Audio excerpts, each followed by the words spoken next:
మన సహోదరుడు ఉదయ్ కుమార్ రాయ్ గారికి వందనాలు. చాలా ఆయన కొంచెము నిరుత్సాహపరిచిన 4 వారముల నుంచి ఆయన నన్ను అడుగుతున్నాడు, నేను రాలేకపోయాను, మర్చిపోవడం జరిగింది, దయతో క్షమించండి. ఎందుకంటే వాక్యం పంచుకోవడము చాలా అవసరం.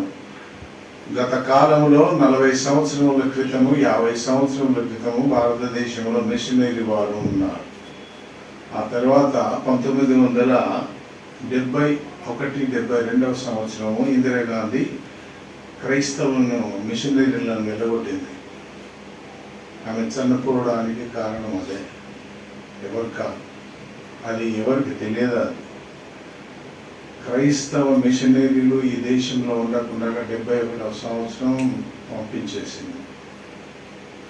ఆ శాపం ఆమెకు వచ్చింది. కాబట్టి ప్రభు వాక్యాన్ని మనం ఎప్పుడు ధ్యానించడానికి ఇష్టపడుతున్నారు. మీరు వస్తున్నారు, మిమ్మల్ని దేవుడు బహుగా దీవించునుగాక. ఎందుకంటే ప్రభు మిమ్మల్ని ప్రేమించారు. మీరు ప్రభుని ప్రేమించుటకు, మీరు మీ నోటి ఫలములు ప్రభువుకు అందించుటకు ఇక్కడికి చేరారు. ప్రభువుకు వందనాలు. మీ అందరికీ కూడా దేవుడు ఆశీర్వాదం ఇచ్చునుగాక. ఒక మాట, నేను మాట్లాడే మాటలు సరి అయినవా కావా అనేది మీకు కూడా తెలియదు కదా. కాబట్టి ఒక్క 5 సెకండ్ల నుంచి 10 సెకండ్లు ఎవరైనా నా కొరకు ప్రార్థన చేయండి. ప్రభు మాట్లాడాలి, నేను మాట్లాడేది కాదు. ప్రభు మాట్లాడితే మాకు చక్కగా విషయాలు తెలుస్తాయి. ఎవరైనా ఒక్కరు ప్రార్థన చేయండి.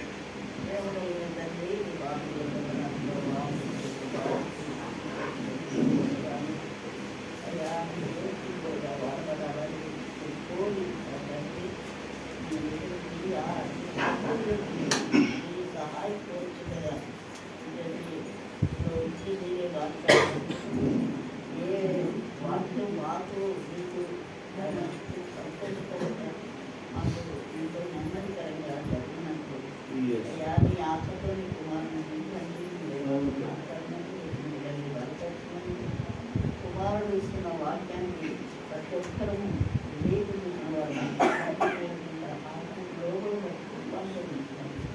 యేసు వారి ఘనమైన నామములో అడిగి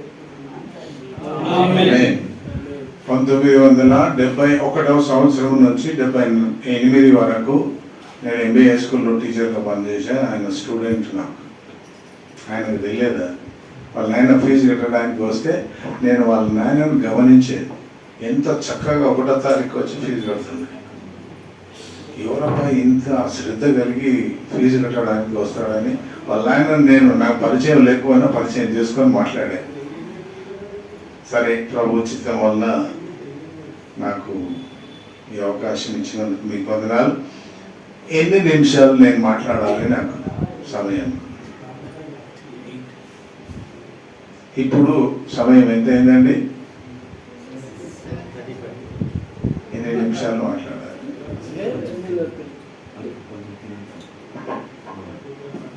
మీరు చెప్తే, ఎందుకంటే ఒకవేళ నేను ఎక్కువసేపు మాట్లాడితే మీకు విసుగొస్తుంది కదా.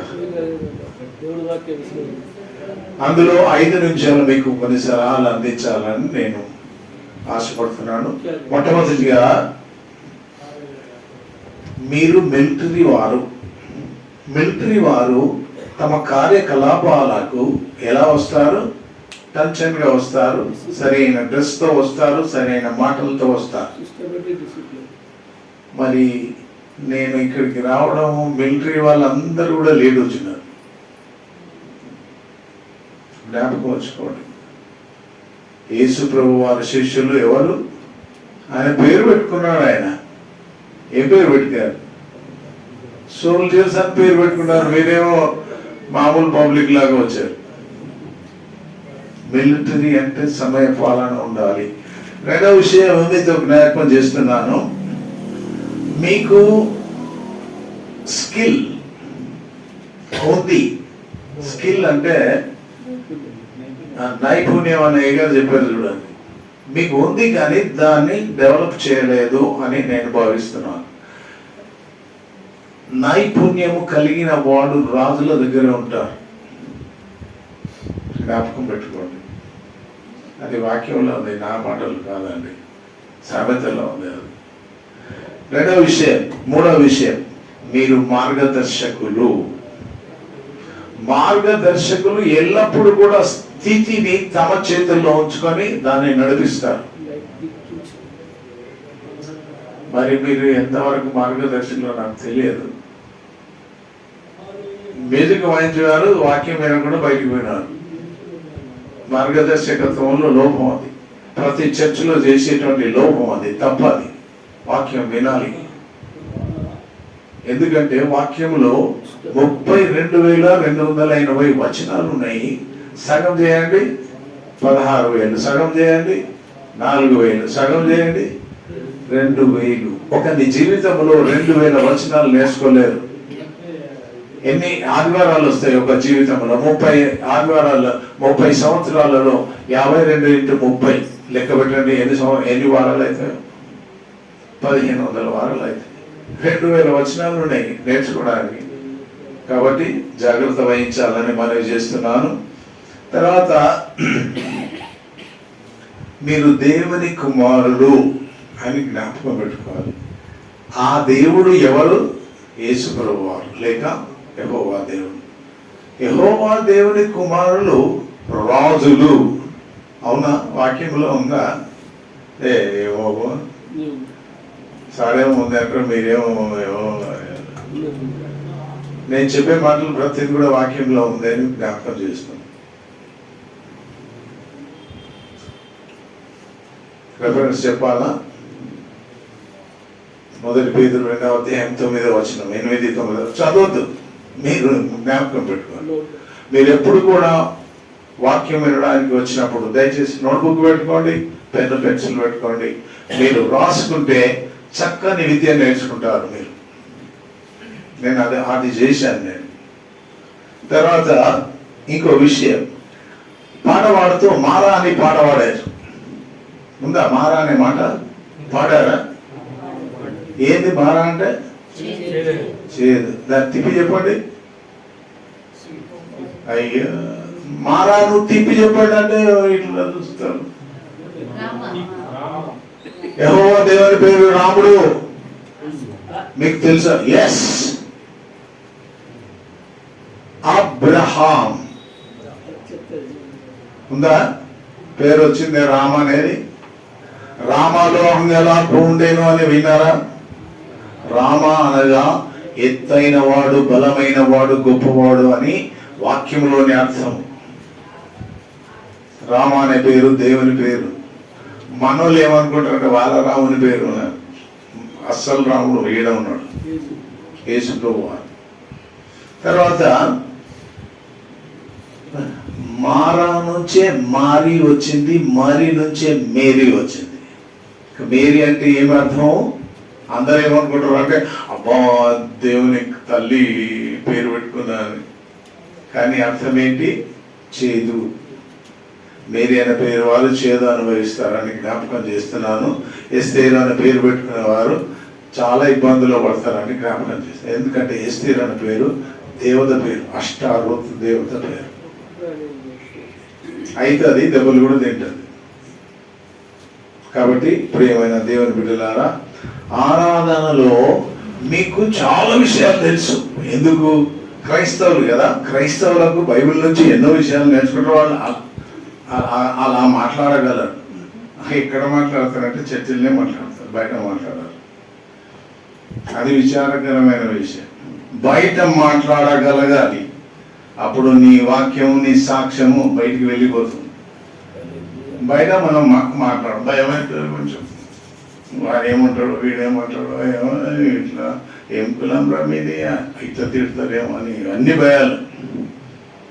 దేవుడు ఉన్నాడు నాకు అనేటువంటి ధైర్యం క్రైస్తవులలో చాలా తక్కువగా ఉంది.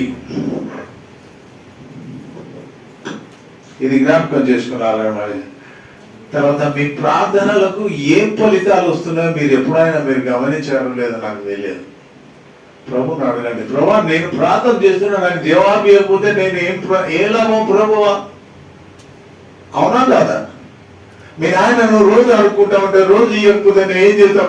వీడు మా నాన్న గారు అని బయట చెప్పుకుంటాం కదా, అవునా కాదా? నిజంగా చెప్పండి. మరి మన ప్రభు మన ప్రార్థనకి జవాబు ఇవ్వకపోతే నువ్వేం చేయాలి? నెత్తి పట్టుకోవాలి, గుండెలు పట్టుకోవాలి. దేవా యేసయ్యా నాకు చెయ్యి, నా ప్రార్థన ఫలితం ఇవ్వు. కన్నీరు గారు గుండె తీసి బయట పెట్టాలి ప్రభు కొరకు. ఏం కావాలి? బతుకుతారు. ప్రజలు ఈ గ్రంథములో అనేక రహస్యాలు ఉన్నాయి. ఒక రహస్యం జ్ఞాపకం చేస్తాను. ప్రభువు నీటిని సృష్టించెను అని వాక్యంలో ఉందా లేదా? దయచేసి చెప్పండి.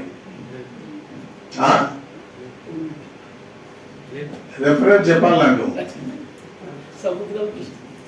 సముద్రం నాకు నీరును సృష్టించాను అని ఉందా? మరి ప్రభు అన్ని సృష్టించాడు కదా, మరి నీరు ఎట్లా సృష్టించలేదు? వాక్యంలో ఇవ్వబడలేదా? ఎందుకు ఇవ్వబడలేదంటే నీరు సాతాను చేత కల్మషమైంది. నీరు అనేటువంటి పదం తెలుగు పదం. అసలు ఒరిజినల్ బైబిల్ పదం ఏం తెలుసా అండి? మహీం. మహీం అనగా కల్మషమైనటువంటిది అనే అర్థం.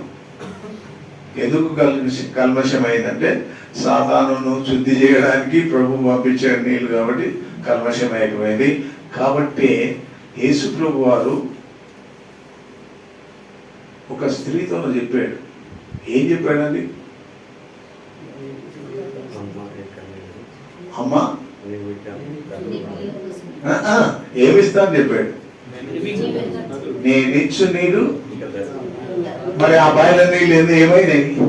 ప్రభువు తెలుసు అవి కల్మషమైనాయి కాబట్టి, అవి దప్పి తీర్చవు కాబట్టి, ఆ దప్పిక ఎల్లప్పుడూ ఉండే దప్పిక కాబట్టి నిత్య జీవమైన నీరు ప్రభు ఇస్తాడు. ప్రజలు ఇవి నా యొక్క కొన్ని సలహాలు. ప్రభు మేము బహుగా దీవించుగాక. మిలిటరీ వాళ్ళ వల్లే ఉండాలి అని నా మరి పేరు పెట్టుకున్నారు మీరు. సోల్జర్స్ చర్చ కరెక్ట్ తెలియదు నాకు. సోల్జర్స్ అని అదే ఆ పదం తెలుసు నాకు. సోల్జర్స్ అంటే ఆర్మీ, చాలా డిసిప్లిన్ కలిగిన వ్యక్తి. అయితే వాక్యంలోనికి వెళ్ళుటకు ముందుగా కీర్తనలు 119వ అధ్యాయము 19వ వచనం చదువుకుంటామండి. కీర్తనలు 119వ అధ్యాయము 19వ వచనం. నేను భూమి మీద పరదేశిని ఉన్నాను, నీ ఆజ్ఞలను నాకు మరుగు చేయకము. ప్రభువు ఈ కీర్తన నేను నమ్ముతాను దావీదు మహారాజు రాశాడని. అయితే కొందరు దాని గురించి ఏం చెప్పడం లేదు. సరే, వాళ్ళ ఇష్టం అది. 119లో ప్రభు దావీదుతో దావీదు ఏమంటున్నాడంటే, నేను పరదేశిని, I am stranger on the face of this earth. మనము పరదేశులమా? దావీదు మహారాజు చెప్పాడు అనుకోండి, పోనీ కీర్తనకారుడు చెప్పాడు. అయితే ఆయన చెప్పాడు కాబట్టి ఆయన ఒక్కడే పరదేశ, మనం కూడా పరదేశులము.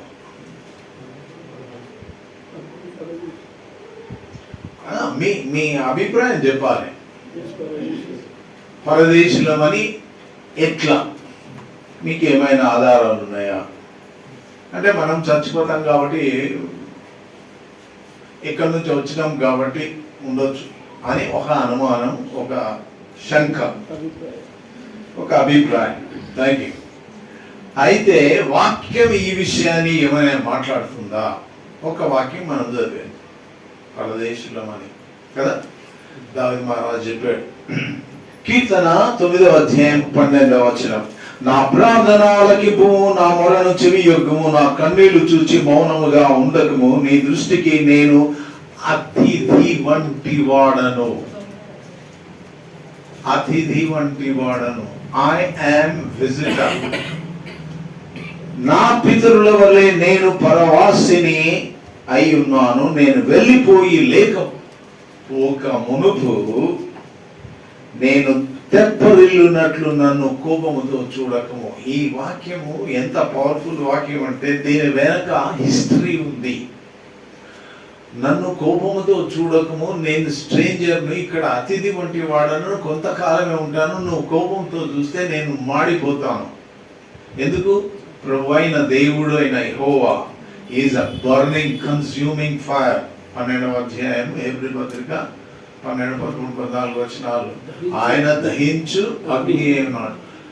అందుకొరకే యేసుప్రభు వారు ఆ దహించు అగ్ని అనే తత్వమును అక్కడ విడిచిపెట్టి నీ కొరకు మనిషి రూపం ధరించుకొని వచ్చాడు. లేకుంటే ఆయన ఆ రూపం తీసుకొని వస్తే మనం ఉండేవారం కాదు, భూమి ఉండేది కాదు, ఈ రక్షణ కార్యం ఉండేది కాదు, ఏమి ఉండేది కాదు. కాబట్టి ప్రియమైన దేవుని బిడ్డలారా, విశ్వాసులారా, మనము అతిథులం. వాక్యం వచ్చిందా? ఓకే.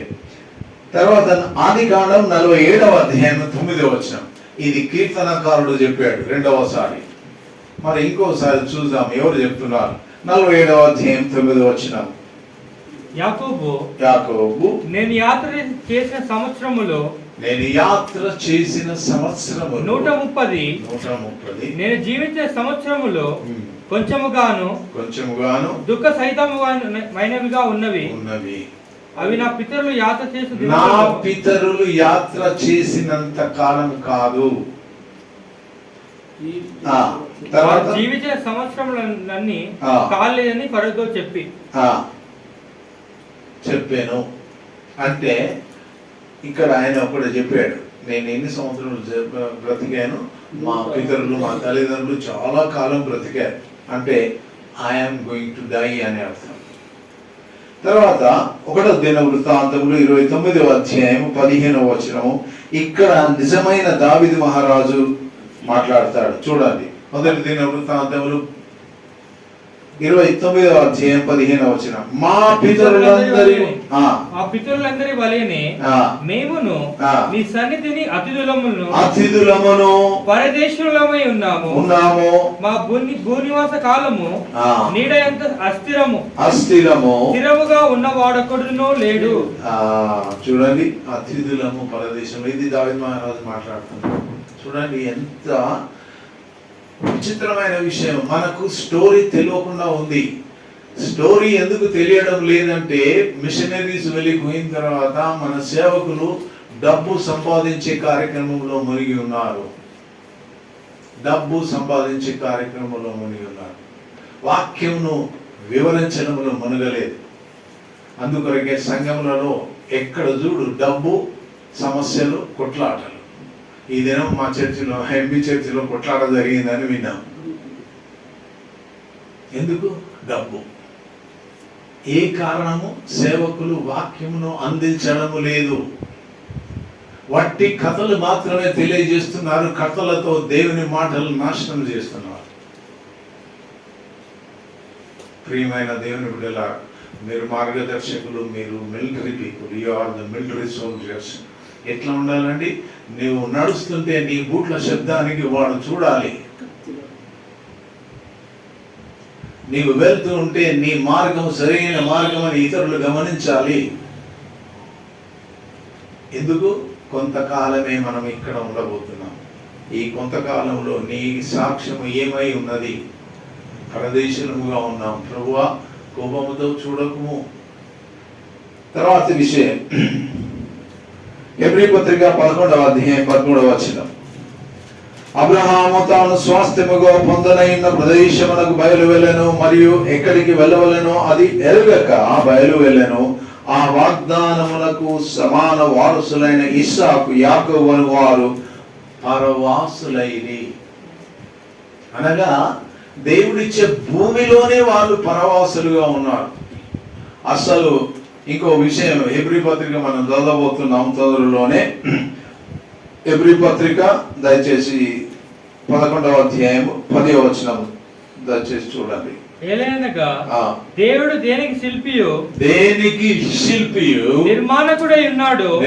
చూడండి, వీఆర్ నాట్ ద బిల్డర్స్. మన సేవకులు చాలా మంది ఏం చెప్తారంటే, నేను రక్షణ సువార్త ప్రకటిస్తున్నా. ఏం లాభం లేదు. కుక్కలు మరుగుతూ ఉన్నాయి, ఎవడు కూడా వినడు. ఆ కుక్క మరుగుతుందని వినకుండా పోతారు. అవునా కాదా? భయం లేదు, వారి మరుగులలో భయం లేదు. No God fear. దేవుని యొక్క భయం ఆ కుక్కలో లేదు. కుక్కలు మరుగుట లేదు, తిని పండుకున్నాయి. వాక్యంలో ఉందండి, నా మాట కాదు. బాగుగా తిని కుక్కలు ఏం చేశాయంటే బాగా కడుపు నిండా తింటే పగలంతా వండుకుంటాయి, రాత్రి ఎప్పుడో 4 గంటలకు లేచి మురగడం మొదలు పెడతాయి. కానీ ఈ కుక్కలు, మన కుక్కలు, ప్రభు కుక్కగా నీవుంటే ఎల్లప్పుడూ నీవు బాకానాదం చేస్తూ ఉండాల్సిందే. నువ్వు వెళ్ళేటప్పుడు నువ్వు సాక్ష్యం చెప్పలేకపోతే ఒక చిన్న పాట పాడుకుంటా వెళ్ళు, యేసు ప్రభు అనుకుంటా వెళ్ళు. మనం ఏం చెప్పాము, భయపడతాది సార్, పాట పాడితే వాడు కొడతాడు సార్, ఆడ చంపేసింది సార్, 400 చర్చలు నాశనం చేశారు సార్.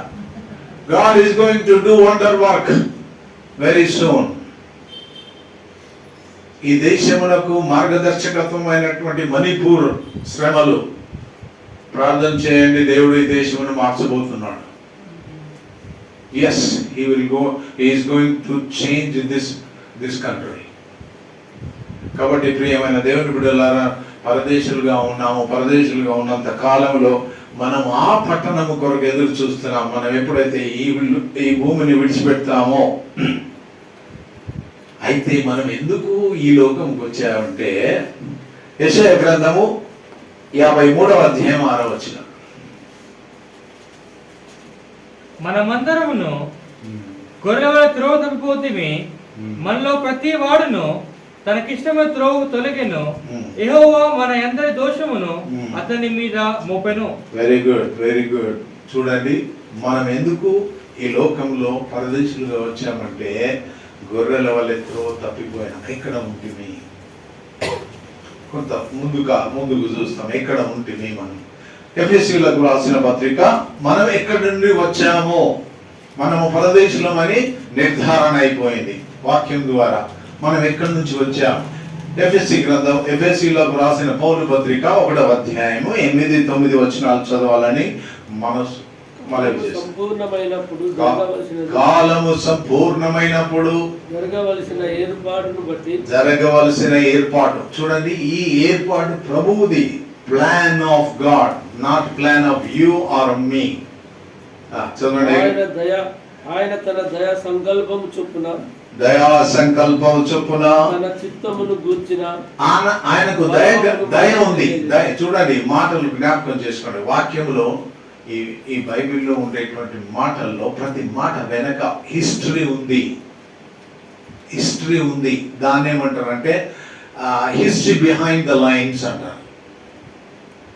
చూడండి, నీరు అని చెప్పాము, నీటికి ఏం స్టోరీ ఉంది అంటే ఒక 2 మాటలు చెప్పాము మీకు. ఆ స్టోరీ వాక్యంలో లేదు కదా. కానీ మనము హీబ్రూ భాష, గ్రీకు భాష చదవడానికి మొదలు పెడితే మీకు రహస్యాలు తెలుస్తాయి. మనం ఇంగ్లీష్ కూడా సరిగ్గా చదువుతాం లేదు. కారణం ఏంటంటే బైబిల్ తెలుగులో పుట్టలేదండి. జ్ఞాపకం చేసుకోండి, బైబిల్ తెలుగులో పుట్టలేదు. కాబట్టి బైబిల్లో ఉండే మాటలు సరైన మాటలుగా కొన్ని లేవు. చిన్న ఉదాహరణ చెప్తా. మత్తయి సువార్తలో 26వ అధ్యాయంలో ఏముందంటే, ప్రభు బల్లను ఆచరిస్తున్నప్పుడు, ఆహారం తీసుకున్నప్పుడు వారు ఏం చేశారంటే భోజనము చేసిరి అని తెలుగులో రాశారు. భోజనం అంటే మనకు తెలుసు, అన్నము, పప్పు, సాంబారు, పెరుగు, చట్నీ, కారము, కూర, మరి అన్నీ యేసుప్రభు తిన్నాడా? బైబిల్లోనేమో భోజనం అని రాశారు. మరి మనకేం అర్థమవుతుంది? ఇవన్నీ అర్థమవుతుంది. ఎరుకలవాడు అని రాశారు. ఎరుకలవాడు అంటే మన దగ్గర పందులు పడతాడు. మరి పందులు పడతాడు ఉన్నాడు ఆడ. దానికి సమస్య ఏంటంటే భాషలో మాటలు దొరకవు, కాబట్టి భోజనం అని రాశారు. కానీ వాళ్ళు తిన్న పదార్థం ఏంది? ఎవల రొట్టె, లేకుంటే గోధుమ రొట్టె కదా. ఈ గోధుమ రొట్టె అయిన తర్వాత ద్రాక్షారసం అయిన తర్వాత పస్కా బలి, గొర్రె కానీ మేక కానీ 1 సంవత్సరంలో ఉండేదాన్ని తీసుకొచ్చి దాన్ని బలి ఇచ్చి దాన్ని కాల్చి తినాలి. అది ప్రభు వల్ల. మనం ఏది రాసాం? భోజనం అని రాసాం. మనం చదవగానే వాడు బైబిల్ తెలియని సార్ భోజనం రాస్తున్నారు సార్ అంటే అక్కడ కూడా భోజనం దొరుకుతుంది సార్. ఓ దొరుకుతుందే, భోజనం దొరకదు. ఇది ట్రాన్స్లేషన్ సమస్య. కాబట్టి మీరు వాక్యం ఆయన చెప్పాడు ఇంతకు ముందు, బైబిల్ చదవండి, బైబిల్ చదవండి. Yes, you have to read the Bible. సింపుల్గా చదువుతూ పోవాలి. సరే, ఎఫెసీయులకు రాసిన పత్రిక చదవండి అయ్య గారు. తన చిత్తమును గూర్చిన మర్మము సీక్రెట్. It was secret. దేవుని యొక్క రహస్యమైనటువంటి ఆలోచనను దాపెట్టాడు. మనకు సంపూర్ణమైన జ్ఞాన వివేచన కలుగుటకు ఆ కృప మన ఎడల విస్తరింపజేసెను. 6వ వచనము, మనము తన ఎదుట పరిశుద్ధులముగా మరియు నిర్దోషులముగా ఉండవలెనని జగత్ పునాది వేయక. అక్కడికి ఆగండి. జగత్తు పునాది, జగత్తు అనగా ప్రపంచములకు పునాది వేయక మునుపే, అనగా ఈ ప్రపంచాన్ని సృష్టించక మునుపే దేవుని యొక్క ప్రభు అయిన యెహోవా దేవుని యొక్క మనసులో ఏం ఆలోచన ఉంది? నేను ఈ యొక్క కార్యము చేయబోతున్నాను. ఏ కార్యము? సిలువ కార్యం, మనిషిని రక్షించే కార్యం.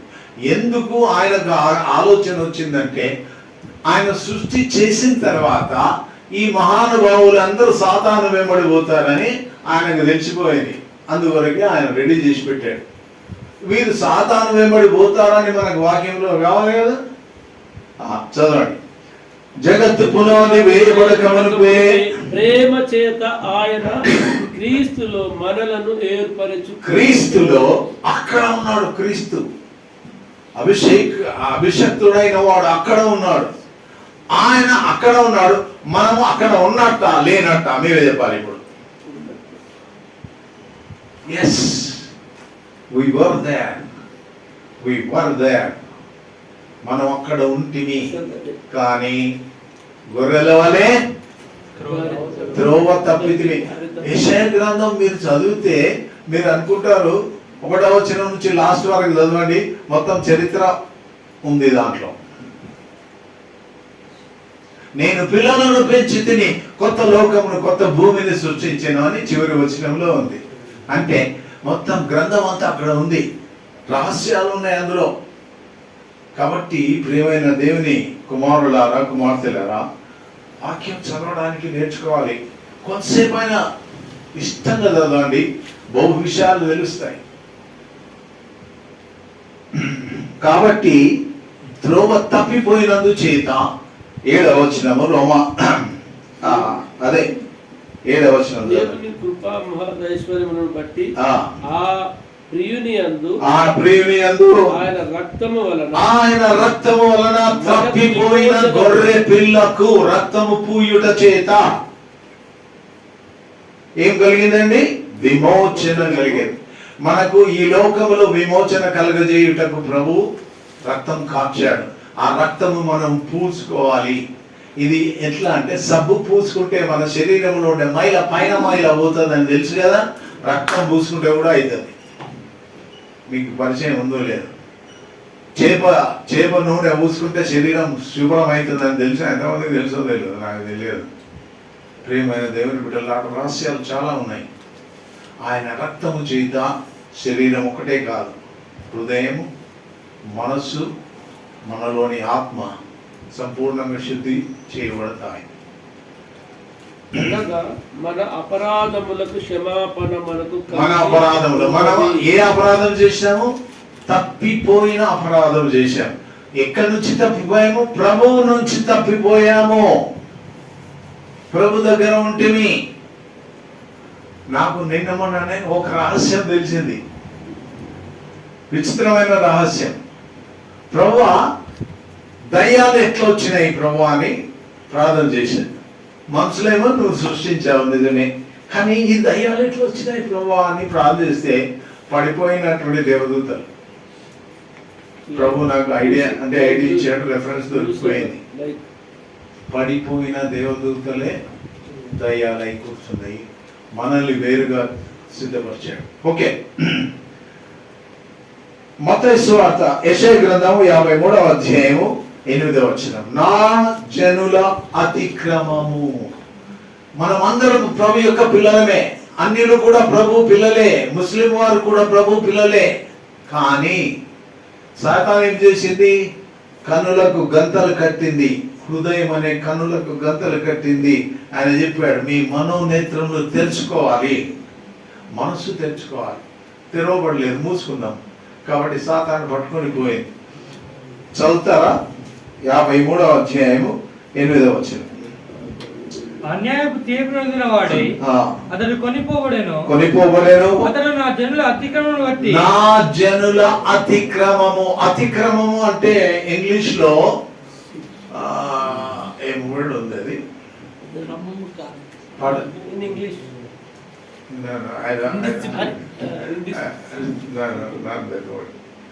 అతిక్రమం అంటే రెండు పాపాలు ఉన్నాయి. ఒకటి పాపము, అపరాధ పరిహారార్థము.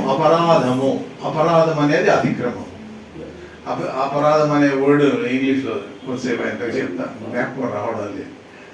అయితే మనం ఈ అపరాధములు ఎట్లా చేసాం? తప్పిపోయినందుకు చేసాం. తప్పిపోవటమే అపరాధం. ప్రభువు నుంచి తప్పిపోయాం. ఎక్కడ తప్పిపోయాము అంటే 1 తిమోతి 1వ అధ్యాయం 9వ వచనం. అనాది కాలముననే క్రీస్తు యేసునందు మనకు అనుగ్రహింపబడిన పిలుపు. చూడండి, పిలుపు అక్కడనే ఏర్పాటు చేశాడు యేసు ప్రభు వారు. మనం జన్మించక మునిపే దేవాది దేవుడైన వారు యేసు క్రీస్తు అనేటువంటి తన యొక్క మహిమను పంపించడానికి ప్లాన్ చేశాడు. ఆ ప్లాన్ లో నీకు పిలుపు ఉన్నది. అందువరకు మనం ఇక్కడికి వచ్చాం. నీకు పిలుపు లేకపోతే నువ్వు రానేరా. God has given you the call. Because of that call you have come here. Otherwise you will not come here. So many people are there.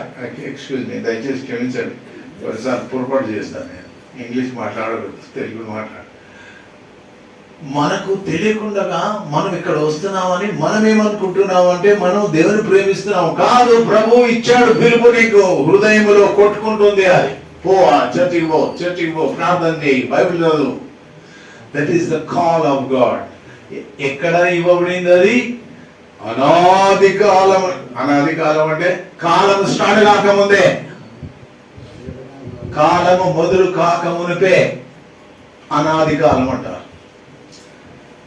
చివరిగా ఇంకా ఇందులో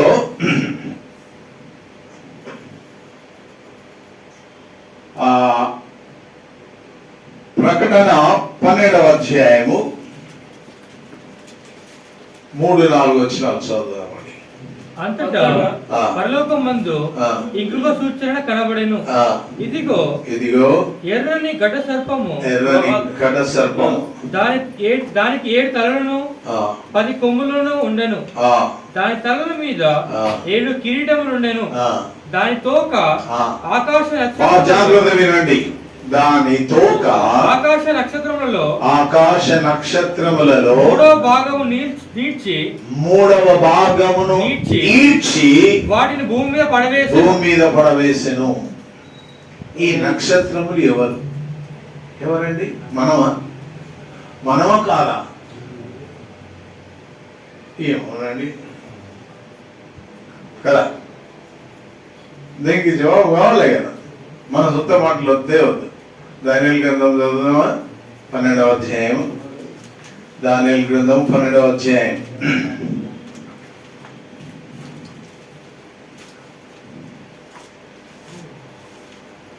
16వ వచనం.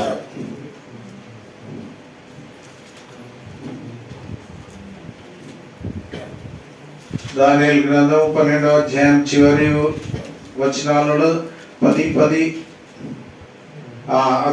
10వ వచనం కాదు, 3వ వచనం నుంచి చూడాలి. బుద్ధిమంతులైతే ఆకాశ మండలములోని జ్యోతులను పోలిన వారై. ఒక్క నిమిషం. మీరు బుద్ధిమంతులైతే ఎట్లా ఉంటారు? జ్యోతులు అంటే దీపాలు పెట్టిండ్రా? ఏమన్నా నక్షత్రాలు.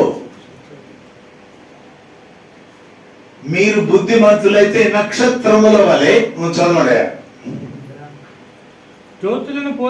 ఆకాశ మండలములోని ఆ. జ్యోతులను పోయిన వారై ఆ. ప్రకాశించెదరు. తర్వాత నీతి మార్గం అనుసరించి ఆ. నడుచుకున్నట్టు ఆ. ఎవరు అనేకులను త్రిప్పుదురో అనేకులను త్రిపుదురో వారు నక్షత్రముల వలె. చూడండి, ఇప్పుడు జ్యోతులని అక్కడ వాడాడు, నక్షత్రములని ఇక్కడ వాడాడు. ఇప్పుడు ఎవరని మీరు దేవుని కార్యములు చేస్తే మీరు ఎవరైతారు? నక్షత్రములు అవుతారు.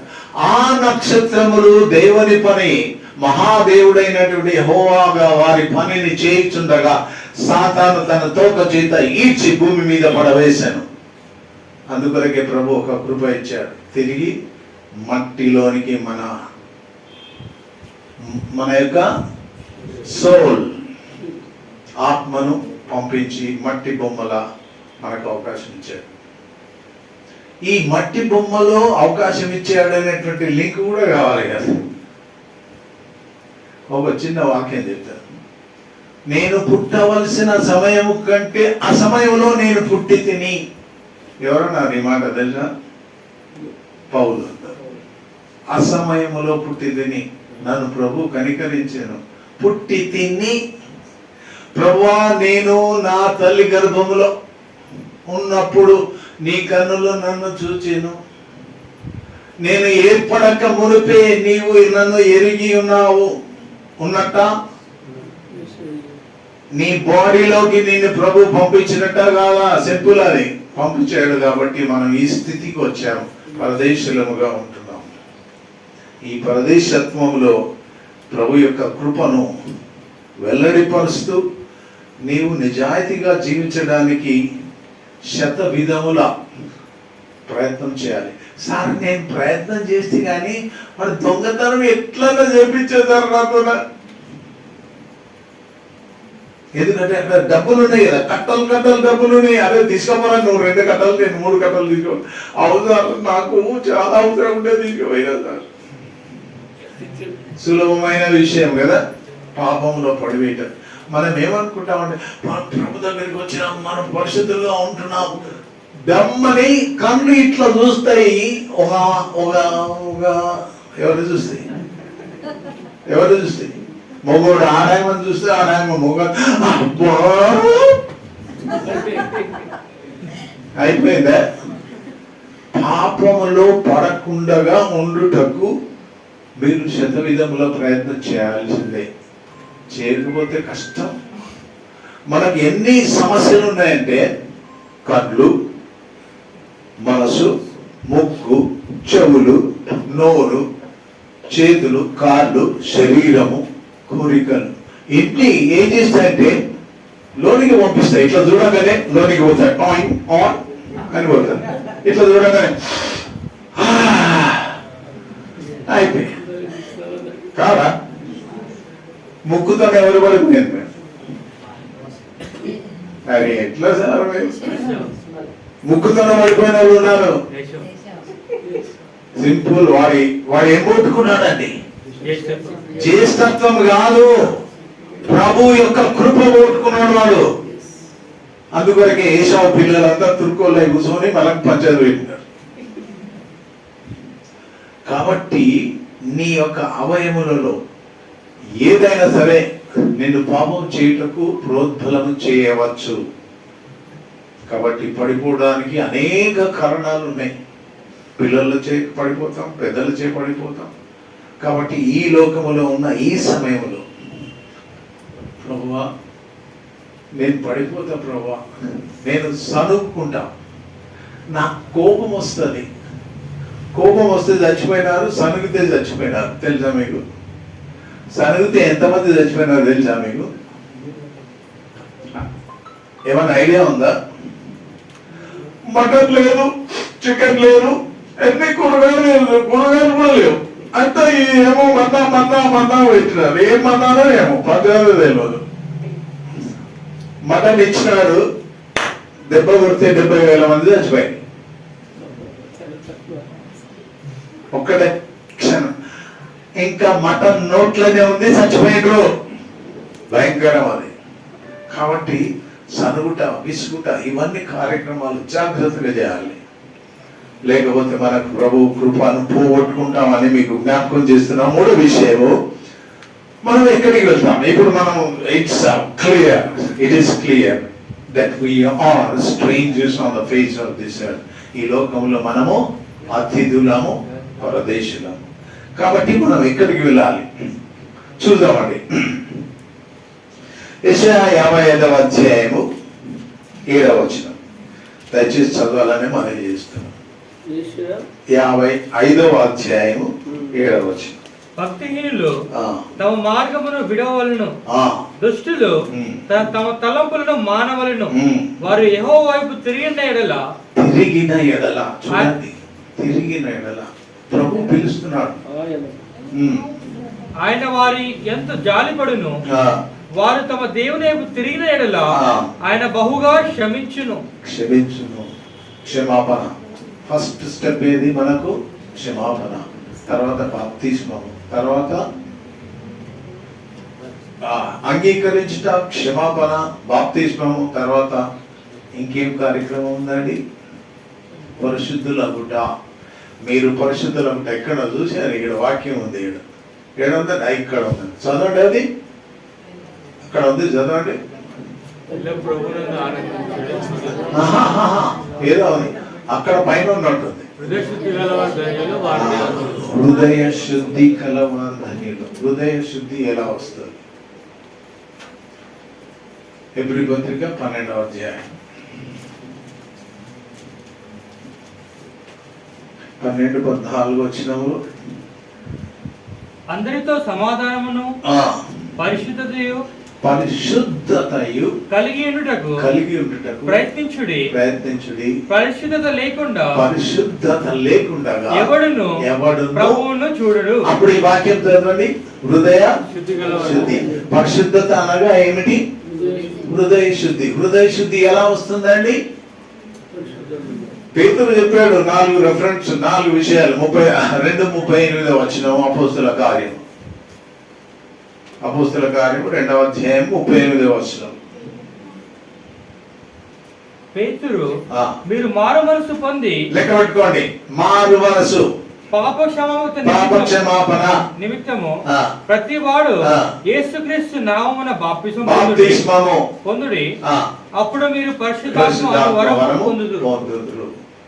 పరిశుద్ధాత్మ వరము లేని ఎడల, హృదయ శుద్ధి లేని ఎడల మనము ప్రభువును చూడము, ప్రభు దగ్గరికి వెళ్ళము. మనం ఎన్ని పాటలు పాడు, ఎన్ని డోలు కొట్టు, ఎన్ని హార్మోనియం వాయించు, ఎంత రాయి, ఎంత ముత్తుకో, ఏమన్నా చెయ్యి, ప్రభు ఏమంటాడంటే మత్తయి వార్తలో, అక్రమం చేయవారులారా తొలగిపోండి.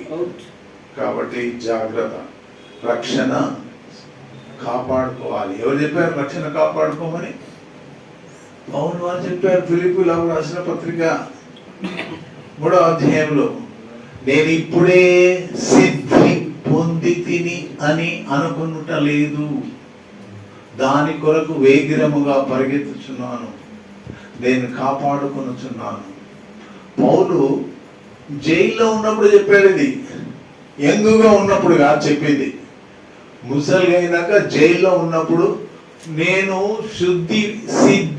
సిద్ధి అనగా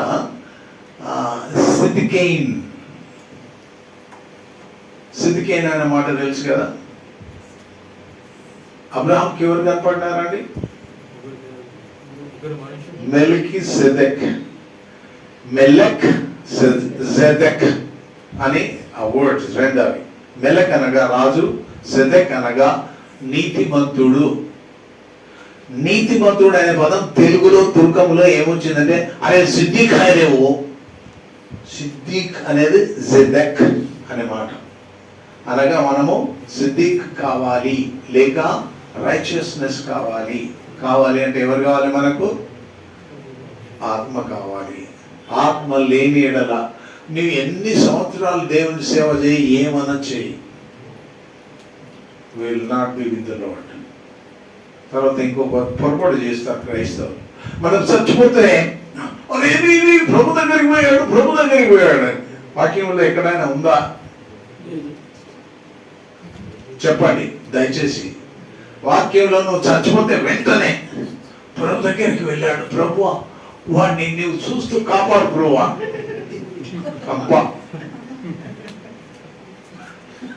అంటే ఈయన ఏమో సార్కు పెద్ద సార్, చిన్న సార్, ఈయన పెద్ద సారే. ఆయన సార్కి చెప్తారు, సార్ చూసుకోరా, చూసుకో, ఏమన్నా చూసుకో. ఎంత అవమానకరమైన విషయం తెలుసా అండి. తెస్సలోనికైలకు రాసిన పత్రిక 4వ అధ్యాయం, మొదటి తెస్సలోనికైలకు రాసిన పత్రిక 4వ అధ్యాయం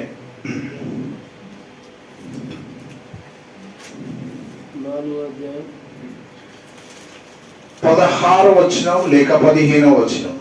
మేము ప్రభు మాటను బట్టి మీరు చెప్పున్నదేమనగా, ప్రభు రాకడ వరకు సజీవులై నిలిచి ఉన్న మనము నిద్రించిన వారి కంటే ముందుగా ఆయన సన్నిధి చేరము.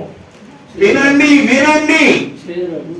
we will not reach the Lord before Jesus Christ comes here. No. వాక్యం ప్రభు, మనం ప్రార్థన చేస్తే ప్రభు ఆయన చచ్చిపోయినాడు, ప్రభు నీ దగ్గర ఉంటాడు, మేము ఎంతగానో చింతిస్తున్నాం, దాపెట్టుకో ప్రభు. వాక్యంలో తప్పులు ఎప్పుడు చెప్పొద్దండి. తెలియకపోతే మౌనంగా ఉండాలి, తెలుసుకోవాలి, వాక్యం చక్కగా నేర్చుకోవాలి. తర్వాత 4వ అధ్యాయంలో 16వ వచనం చదవండి. ఆర్భాటముతోను ప్రధాన దూత శబ్దముతోను దేవుని బూరతోను పరలోకం నుండి ప్రభు దిగి వచ్చును. క్రీస్తునందుండి మృతులైన వారు లేతురు. అప్పుడు వరకు ఏడ ఉన్నారు సార్? ప్లీజ్ చెప్పండి. ఇప్పుడు ఏడ ఉన్నారు సార్? భూమిలో ఉన్నారు సార్. వాళ్ళ ఆత్మ దేవుని కంట్రోల్లో ఉంటది. చనిపోయిన వారి ఆత్మ దేవుని కంట్రోల్లో ఉంటది, దేవుని దగ్గరికి పోదు. కొందరు వాక్యంలో అట్లా ఉన్న ట్రాన్స్లేషన్ నాకు వచ్చిన పొరపాటు ఉన్నందుకు దేవుని దగ్గరికి పోతుంది ఆత్మ. ఒకవేళ నీ ఆత్మ పోయిందనుకో, నువ్వు క్రైస్తవుడు కాబట్టి పోయింది అని అనుకుందాం. అన్యుడు చచ్చిపోతాడు కదా, మరి వాని ఆత్మ ఎక్కడ పోవాలండి కదా? ఎక్కడ పోలేదు, దేవుని దగ్గరికే కదా పోయేది. నీ వాక్యం ఉంది కదా అట్లా.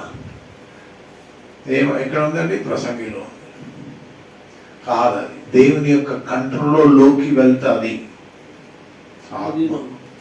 దేవుని యొక్క ఆధీనంలో ఉంటుంది. ఆ ఆత్మను ఎవడు తీసుకోలేడు, పెట్టలేడు. అక్కడ ఆయన కంట్రోల్లో ఉంటుంది. కాబట్టి ప్రభు వచ్చినప్పుడు మనం లేస్తాం. చనిపోయిన వెంటనే ప్రభు దగ్గరికి పోతాం అని ఎప్పుడు నమ్మకండి. ఇట్స్ అ ప్రాక్టీస్, అలవాటైంది. రోమన్ క్యాథలిక్లో చెప్పినది మనకు పోయలేదు ఇంకా. ప్రియమైన దేవుని బిడ్డలారా, మన వాక్యంలోకి వెళ్దాం. హెబ్రీ పత్రిక 11వ అధ్యాయం 7వ వచనం. హెబ్రీ పత్రిక 11వ అధ్యాయం 7వ వచనం. విశ్వాసమును బట్టి నోవాహు అది వరకు చూడని సంగతులను గూర్చి దేవుని చేత హెచ్చరింపబడి భయభక్తులు గలవాడై తన ఇంటి వారి రక్షణ కొరకు ఒక ఓడను సిద్ధం చేసెను. రక్షణ చూడండి, మనకు కూడా రక్షణ కావాలి. తర్వాత అయ్యా హెబ్రీ 11:10 అది కంటిన్యూ చేయదండి. ఆ వచనం కంటిన్యూ చేయండి. అందువలన అతను లోకం మీద నేర స్థాపన చేసి విశ్వాసమును బట్టి కలుగు నీతికి వారసుడాయను. నీతికి వారసుడైతాము. రక్షణ వచ్చి ఉంటే నీతికి వారసులైతాము. తర్వాత 11:10 చదువుదామండి. ఏదైనా దేవుడు దేనికి శిల్పియు నిర్మాణకుడై ఉన్నాడు. పునాదులు గల ఆ పట్టణము కొరకు, ఆ పట్టణము పునాదులు, ఈ పట్టణం పునాదులు లేదు. ఒక దినము మహావేంద్రముతో భూమి కాలిపోవును. వాక్యములో ఉందా అంటే ఎప్పుడైనా చదివినారా? పేతురు చెప్తాడు, ఈ లోకము, ఈ భూమి మహావేంద్రముతో కాలిపోతుంది. అప్పుడు సమాధులు ఉండవు, ఫోటోలు ఉండవు, ఇండ్లు ఉండవు, ఏముండవు. ఆ తర్వాత జరిగే కార్యక్రమం మనం ఇప్పుడు ఆలోచన చేయము. కాలిపోతుంది కాబట్టి అక్కడ పునాదులు గల పట్టణము మన కొరకు ప్రభువు నిర్మిస్తున్నాడు, యేసు ప్రభు వారు. అందుకొరకు 14వ అధ్యాయం యోహాను సువార్త 1, 2, 3 వచనాలు ఏముంది? నేను మీ కొరకు స్థలము సిద్ధపరచవలసిన ఆ స్థలమే ఈ స్థలం. మళ్ళా వచ్చి మిమ్మల్ని తీసుకొని పోతా. ఆ స్థలము బైబిల్లో ప్రకటనలో ఎంత పెద్దగా ఉందంటే 1400 మైళ్ళు వెడల్పు, 1400 మైళ్ళు పొడవు, 1400 మైళ్ళ ఎత్తు. ఎంత ఉంటుందండి? భారతదేశం అంత ఉంటది. భారతదేశము నిట్ట నిలువు, ఆ అడ్డము మన పొడవు పెడితే ఎంత ఉంటుందో అంత అంత అంత పట్టణము యెరూషలేము పట్టణం దిగి వస్తుంది. వాక్యంలో ఉంది, నా మాటలు కానే కాదు. Not my words, it is there in the Bible. ఆ పట్టణమునకు పునాదులు వేశాడు ఎవరు? యేసు ప్రభువారు. ఎందుకు వేశాడండి? మనము సాతాను చేత ఈడ్వబడి భూమి మీదికి పడవేయబడితే మన ఇండ్లు ఖాళీ అయినాయి. యెషయా గ్రంథం 5వ అధ్యాయం 9వ వచనం. దయచేసి తొందరగా చదువుదామండి. యెషయా గ్రంథము 5వ అధ్యాయము 9వ వచనం. నేను చెవులారా విన్నట్లు, నేను చెవులారా వింటిని, సైనికులకు అధిపతి యెహోవా, సైన్యములకు అధిపతి యెహోవా స్పష్టముగా ఆ మాట నాతో సెలవిచ్చెను. ఆయన సెలవిచ్చినాడు. ఇక్కడ మనకి ఎవరు సెలవిచ్చినారు? యోహాను సువార్తలో యేసు ప్రభువారు సెలవిచ్చినారు. ఏమని? ఇల్లు కడతాను. ఈయనేం చెప్తున్నాడు? చదవండి అయ్యారు. నేను చెవులారా విన్నట్లు, చెవులారా విన్నట్టు సైన్యములకు అధిపతి యెహోవా యెహోవా స్పష్టముగా ఈ మాట నాతో సెలవిచ్చెను. ఈ మాట నాతో సెలవిచ్చెను. నిజముగా నిజముగా గొప్పవియు గొప్పవియు దివ్యమయునైన నిజమైన ఇల్లు అనేకములు, ఇండ్లు ఇళ్ళు అనేకములు, నివాసులు లేక ఎక్కడ పోయిందండి? సాతాను పట్టి వీడ్చి భూమి మీద పడేసింది. ఖాళీ అయిపోయినాయి. చదవండి. నివాసులు లేక పాడైపోయాను. కాబట్టి ఆ నివాసములు ప్రభు సిద్ధపరచబోతున్నాడు. ప్రియమైన దేవుని బిడ్డలారా, మరి ఆ నివాసములకు మనం వెళ్ళాలని వద్దా? వెళ్ళాలంటే రక్షణ పొంది ఉండి దానిలో పడిపోకుండా ఉండాలి అని ప్రభు వాక్యం ద్వారా సెలవిస్తున్నాడు. చివరిగా మీతో ఒక మాట తెలుసు. మనమందరము కూడా వెలివేయబడిన వారం. ఎక్కడ? భూమి మీద కాదు, ఇక్కడ వెలివేయబడిన వారము. ఎందుకు వెలివేయబడిన వారం అంటే అది చెప్పలేదు మీకు. దురాశ చేత. ఆ దురాశ ఎలా వచ్చిందంటే యెషయా గ్రంథము 57వ అధ్యాయం 17వ వచనం. మీ దురాశ చేత పట్టబడి ఉన్నారు. యెషయా గ్రంథము 57వ అధ్యాయం 17వ వచనం. లోభము వలన కలిగిన దోషమును బట్టి దోషము కలిగింది. ఆ దోషము చే బయటకు వచ్చేసాము. ఇల్లు ఖాళీ అయిపోయినాయి. ఆ ఇండ్లను నింపుటకు ప్రభు తన యొక్క రక్తము కాచి నిన్ను రక్షణ చేత శుద్ధీకరించి సిద్ధపరిచి ప్రభుకు తీసుకుపోతున్నాడు. ఇంత లోపల ఈ యొక్క సమయం లోపల మనము పడిపోతే ప్రభు దగ్గరికి వెళ్ళము. ఆత్మను పొంది ఉండాలి అని మనం చేసుకుంటున్నాం. ఆత్మ కావాలి అంటే నిన్ను చూడ నీకు ఆత్మ వచ్చిందా లేదు. కొంతమంది సోదరులు చెప్తారు, I got the Holy Spirit, oh my God, I got the Holy. ప్రభు ఆత్మ వచ్చి ఉన్నాడు అనే దానికి సాక్ష్యం ఉండాలి. ఉందా సాక్ష్యము? 120 మంది దేవుని బిడ్డలు ప్రార్థన చేయించుండగా ఏమి దిగింది? గాలి వచ్చింది, పెద్ద గాలి వచ్చింది. గాలిలో మంటలు వచ్చినాయి. ఒక్కొక్కరి మీద ఒక మంట దిగింది. అందరు చూశారు, అందరిని చూశారు. అప్పుడు ఏమైందండి? వారికి ఆత్మ అనుగ్రహింపబడి వారి భాషల్లో మొదలు పెట్టారు. మన ప్రజలు ఇక్కడ చెప్తారు, నాకు ప్రభు ఆత్మ వచ్చింది, ఐ స్పీక్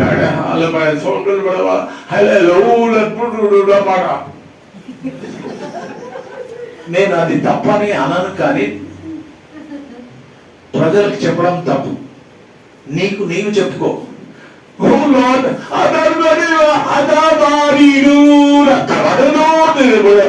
ఎందుకు తెలుసా? నువ్వు మాట్లాడే ప్రతి మాట నీ తండ్రికి తెలుస్తుంది. అవునా కదా?